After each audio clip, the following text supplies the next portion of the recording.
Pak yang paham tentang hukum berusaha untuk memberi uang dan minta tidak disebut. Itu gimana menurut Bapak? Pak yang paham tentang hukum berusaha untuk memberi uang dengan minta tidak disebut. Coba diulangi pertanyaan, saya belum kurang mengerti ini. Semangat ungkap sindikat mafia pemerasan. Ya jadi saya dari awal kan saya lakukan dugaan tindak pidana ini adalah merupakan dugaan sindikat, karena kan prosesnya ini kan bukan hanya pada hadap klien kami saja, tetapi juga terhadap brand owner lain sejak itu bulan Oktober 2024. Nah artinya pada saat itu para brand owner itu ya tidak berani mungkin melakukan perlawanan ya. Tapi kemudian dengan kehadiran kita bersama klien kita Dr. Reja Gladys, akhirnya kemudian beberapa brand itu berani menguatkan laporan klien kita, sehingga kemudian ini nanti akan terbuktikan apakah ini sindikat atau tidak. Nanti kita lihat di persidangan ya. Untuk Bapak bukan lawyer NM, pusing pasti lawyer Nikibul. Untuk Bapak bukan lawyer NM. Untung maksudnya ya. Pusing pasti lawyer Nikibul. Kalau saya jadi lawyer beliau itu, saya akan humanis, lebih tenang, mengikuti jalan proses hukum, tidak melakukan penggiring opini ya, atau misalkan seperti sekarang ini apakah ya mungkin ya, saya tidak mengatakan apakah ini mungkin ya dugaan saya itu menciptakan ternak bajar, itu nggak perlu, ikuti aja proses hukum dan kemudian lakukan komunikasi kepada klien kami agar kemudian nanti majelis hakim melihat bahwa niat baiknya ada untuk mengatakan bahwa dia salah, memohon maaf dan sebagainya. Kalau saya ya seperti itu. Jadi sidang kapan kira Pak? Nah, kalau soal sidang daripada NM dan kawan-kawan itu tergantung ya. Nanti ini kan belum dilimpahkan kepada jaksa penuntut umum, belum dilimpahkan. Setelah pelimpahan akan diperiksa, dianalisa, dievaluasi, didalami apakah itu sesuai dengan ketentuan yang berlaku. Nah, setelah itu kalau sudah berlaku, sudah sesuai, di P21-kan, kemudian dilimpahkan kembali ke pengadilan melalui berbentuk dakwaan. Nah, ya, nanti sabar menunggu ya, saya belum bisa pastikan kapan itu dipersidangkan. Pak, Sunan ikut membantu NM, apakah cuma dari nah itu dia, saya nggak tahu gini, kenapa kemudian Bang Sunan itu berada di posisi Dr. Oki dan tidak berada di posisi yang lain. Saya nggak tahu kenapa itu. Tetapi yang pasti adalah para terlapor yang kemudian jadi tersangka maupun jadi terdakwa, kemudian jadi terpidana, itu mempunyai hak yang diatur dalam KUHP untuk menentukan siapa penasihat hukumnya untuk membela haknya. Nah, terlepas masalah mereka ini masing-masing mempunyai PH, ya itu hak mereka. Yang pasti saya ya atas nama kantor hukum GPS Law Office and Partner sampai sekarang masih berada dalam posisi klien kami untuk ya, kalau bukan saya kata melawan ya, artinya berhadapan-hadapan dengan beberapa lawyer ternama ya. Nah, dan belum ada juga beberapa brand owner lain yang meminta kita sebagai penasihat hukumnya, tapi itu nanti kita akan sampaikan seperti itu. Emang aduh cepat kali, nggak sabar dok dipakai baju oranye. Sabar ya, sabar aja.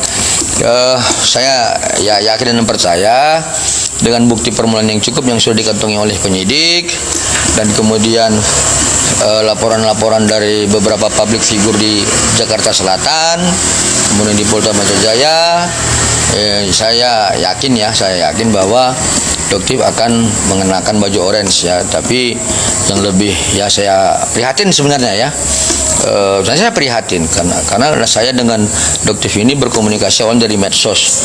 Artinya begini, dia akan memakai baju orange di beberapa tempat ya, di beberapa wilayah hukum, Polrestabes Medan, Polda Metro Jaya, seperti itu. Tapi aku nggak yakin Pak, maksudnya yakinnya apa? Tentang apa? Saya nggak ngerti nih. Yang nyari Niki dan Reja kok dia mana? Cepat kali ini. Waduh, jaga kesehatan mah. Oh iya, Marco Polo ini salah satu orang yang pernah saya didik untuk menjadi aktivis. Sekarang hati-hati orang-orang jahat di Banten nih, si Marco Polo di Banten ini. Hati-hati orang-orang jahat di Banten ini, pasti dibantainya ini. Ini anak didik saya juga ini, si Marco Polo ini. abang ganteng ngopi yuk. Ya di mana? Ah. Saya pikir tahap apa tadi? Ngopi, saya udah ngopi, Mbak Yuli, saya udah ngopi. Kenapa kalau enggak kelapa? Tuh cepat kali. Ada korban baru enggak, Pak? Kayak Melvin. Ada aja. Sasa ini pintar kali jebak saya ini. Pintar sekali. Ada sih. Oh, ya saya nggak mau bilang siapa. Tapi yang pasti kami sudah mengantongi nama-namanya, kami sudah mengantongi bukti-buktinya. Nah, kalau korban-korban ini nanti akan melaporkan membuat LP terbaru terserah, tetapi kami sudah memintakan dan mudah-mudahan para korban-korban ini bersedia untuk memberikan keterangannya dalam persidangan nanti untuk menguatkan dakwaan jaksa terhadap adanya dugaan sindikat mafia ini ya. Seperti itu. Pak, kalau jual overclaim menurut Bapak gimana? Nah, kalau jual overclaim itu sudah pasti ditarik dari peredaran ya. Overclaim itu dari dua suku kata, over dan claim. Nah, kalau over itu dalam KBBI adalah berlebihan. Kalau claim itu dalam kosmetik adalah peraturan BPOM nomor 3 tahun 2022. Overclaim itu maksudnya bukan terhadap terhadap berlebihan komposisi dan unsur, bukan, tetapi terhadap pernyataan manfaat dan mutu. Silakan ya dibaca di peraturan BPOM nomor 3 tahun 2022 mulai bab 2 dan sampai dengan bab 5. Saya merokok dulu ya. Ada peringatan ini kok.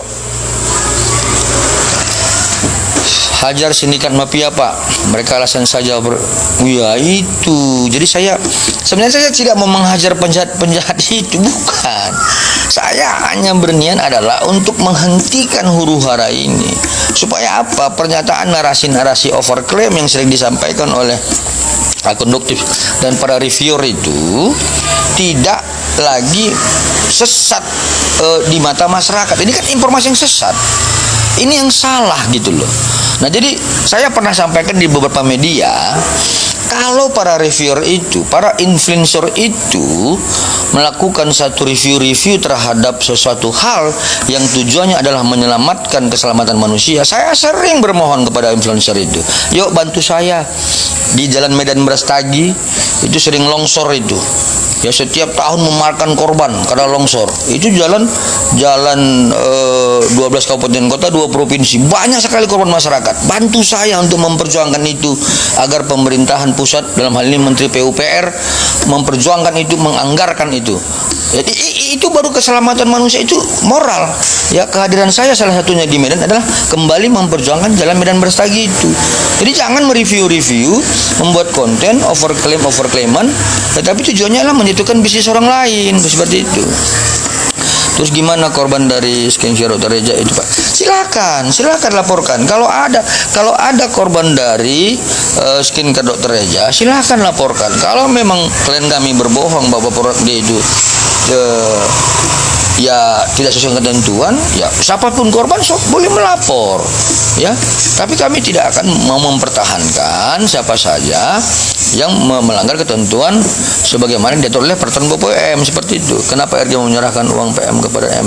Nah, dia diancam, sehingga dia ketakutan. Menurut Bapak berklaim mana ini? Hasian, menurut Bapak berklaim buat kesehatan masyarakat gimana? Overclaim itu bukan soal kandungan unsur komposisi sebuah produk. Klaim itu adalah soal tentang pernyataan manfaat, mutu, dan penjaminan dari sebuah produk. Contohnya, ya misalnya kan ada produk kan dapat memutihkan, dapat membuat bercak-bercak hilang, itu yang namanya klaim.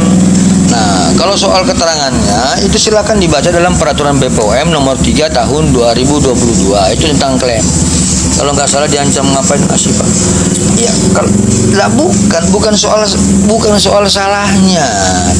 Ini soal bahwa narasi-narasi tentang disampaikan para tersangka ini dan para terlapor yang sedang di luar bukan lagi soal produk kita, bukan produk klien kita, tetapi soal masuk ke pribadinya, ke mentalnya, sehingga apalagi soal kredibilitasnya sebagai seorang dokter. Ini kan menghajar mental klien kami sehingga dia ingin dihentikan, ya, narasi seperti itu. Terus gimana korban dari skincare dari Raja itu, Pak? Nggak ada korbannya. Sampai sekarang kami tidak pernah melihat ada korban dari korban skincare dari Dokter Reja itu. Kalaupun ada silakan laporkan. Ya, ini saya bersama sama premonisi seperti itu. Jadi silakan laporkan. Ya, kalau klien kami salah, itu kami tidak akan lindungi. Tapi kalau klien kami benar, siapapun saya hadapi. Tapi jangan ngomongnya di media sosial, ya. Ngomongnya di Badan POM, laporan Badan POM, kemudian buat laporan di polisi, jangan di media sosial seperti itu. Seperti apa pengancapannya, Pak? Waduh, pengancapannya itu nanti ya kita buka secara terang-benderang, itu dalam proses pengadilan, ya. Ini kan sebenarnya kalau penasihat hukum dari pelapor maupun kuasa hukum dari terlapor itu nggak boleh membuka asas materialnya, tapi hanya bisa berbicara berdebat soal asas formil seperti itu. Basmi Sindikat dari siap, Tois ya, siap. Mohon doa dan dukungannya, ya. Sudah banyak belajar setelah bertanya. Nggak apa-apa. Kalau memang bajar-bajar ini perlu diedukasi, ya itu sebuah pahala bagi saya. Kalau para bajar ini perlu dapat ilmu, itu pahala bagi saya, ya. Kehadiran saya dalam huru hara skincare ini adalah menyelamatkan banyak masyarakat agar informasi-informasi tentang dunia kesehatan ini tidak sesat seperti itu. Kalau malsuin ke nomor BPN cuma dilaporin aja apoteker 3. Apoteker 3 ya. Kalau malsuin nomor BPN dilaporin aja. Jangan tanya ke saya, gitu kan. Nanti kalau memang produk klien kami itu palsu, dan betul-betul itu memang sebagaimana dituduhkan, kami tidak akan bela. Tapi kalau klien kami itu dilaporin karena menggunakan nomor BPOM palsu dan kemudian menurut dokumen yang kami analisis itu tidak palsu, kami akan hadapi. Dan barang siapa yang sudah akan melaporkan, akan kami laporkan kembali ketika ini tidak terbukti seperti itu.